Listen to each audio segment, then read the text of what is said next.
In 1977, NASA launched two spacecraft, Voyager 1 and Voyager 2. They were built to explore the outer planets, Jupiter, Saturn, Uranus, and Neptune, then continue outward, away from the Sun, into interstellar space. Bolted to each spacecraft is an object that feels less like engineering and more like a dare. A 12-inch gold-plated copper phonograph record, created by a team led by Carl Sagan, and intended as a time capsule of Earth. It carries sounds, music, images, and greetings in more than 50 languages. But the record isn't only a library. The cover is also an instruction sheet, etched with diagrams meant to show an unknown finder how to play it, and how to decode what's inside. And hidden in those diagrams is the detail people still argue about: a pulsar map, an attempt to describe where our sun is, using distant stars as landmarks.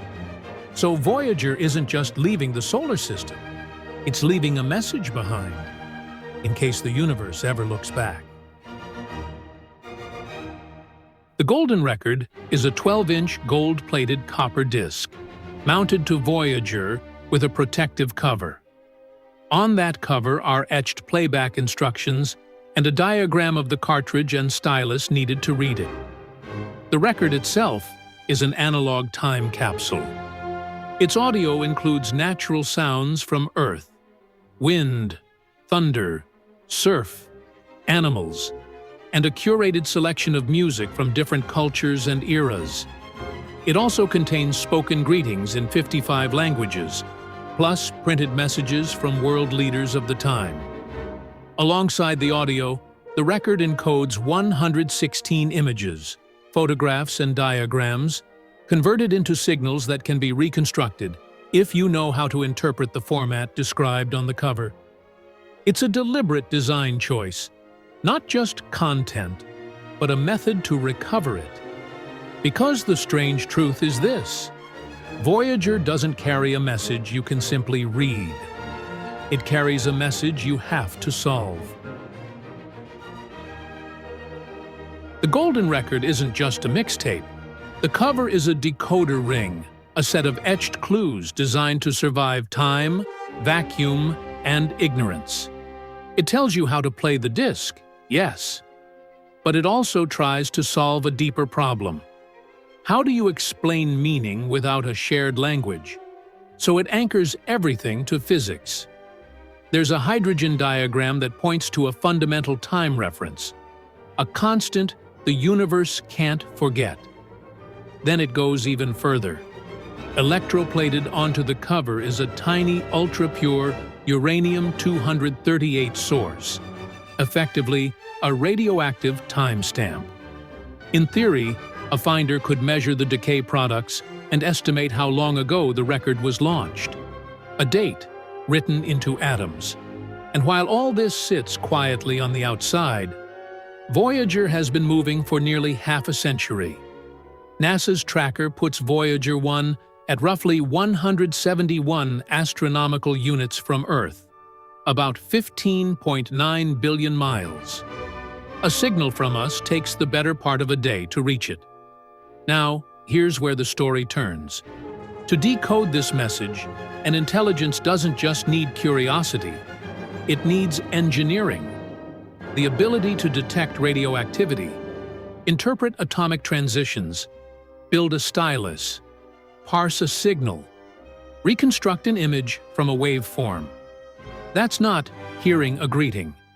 That's solving a puzzle we designed for a mind like ours. And with that comes the first uncomfortable question. What else did we teach them while trying to say hello? Because the record doesn't only contain music, it contains structure, what we look like, what we value, and hints about where we are. If you can decode this, you might also be capable of crossing the kind of distances Voyager is now quietly proving are possible, given enough time. Now, imagine Voyager is intercepted, not by accident, but by design. To find it and to decode it requires a civilization that is already advanced, patient, technological, and old. That alone should give us pause. The Golden Record doesn't present us as dangerous. It presents us as accomplished. We understand physics. We build machines that leave our star. We make art. We try to communicate. It may even make us look welcoming, a species confident enough to introduce itself. But here's where the fear quietly enters. Because what if advanced civilizations don't ask, are they hostile? What if they ask, are they ready? Ready to join a wider community? Ready to share knowledge without destroying themselves? Ready to coexist with something older, quieter, and vastly more capable? From that perspective, the Golden Record isn't a greeting. It's an exposure. It reveals our biology, our faces, our emotional reasoning, our brief lifespans, our contradictions. To a post-biological intelligence, perhaps an artificial one, this may not look impressive. It may look transitional, interesting, promising, but unfinished. And that leaves the most chilling possibility of all. Not that we are attacked, not that we are welcomed, but that we are judged. Because in an old universe, silence doesn't have to mean we're alone. It can mean something looked at us and decided to wait. Voyager keeps going. It doesn't know if it's been found. It doesn't know if it's been judged. It doesn't know if it's been ignored. Long after the people who built it are gone, it will still be drifting, carrying a frozen version of who we were, not who we became. The Golden Record was never updated. It doesn't show our future, only a moment. A moment where we chose to introduce ourselves before we understood who might be listening. Maybe no one ever finds it. Maybe it's intercepted, decoded, assessed, and quietly archived. Maybe it's seen as promising, maybe as primitive, maybe as something not yet ready. But there is a deeper implication hiding beneath all of this.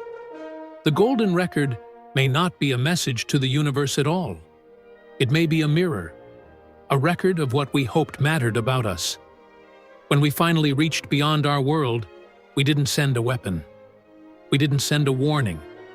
We sent evidence. Evidence of curiosity, of fear, of beauty, of contradiction. Because one day, whether we ever meet others or not, we may become the kind of civilization capable of judging someone else's message. And when that day comes, the question won't be whether they were dangerous. It will be whether they were ready. This has been the Anomaly Report. We may be yearning for contact, but are we ready for what that means?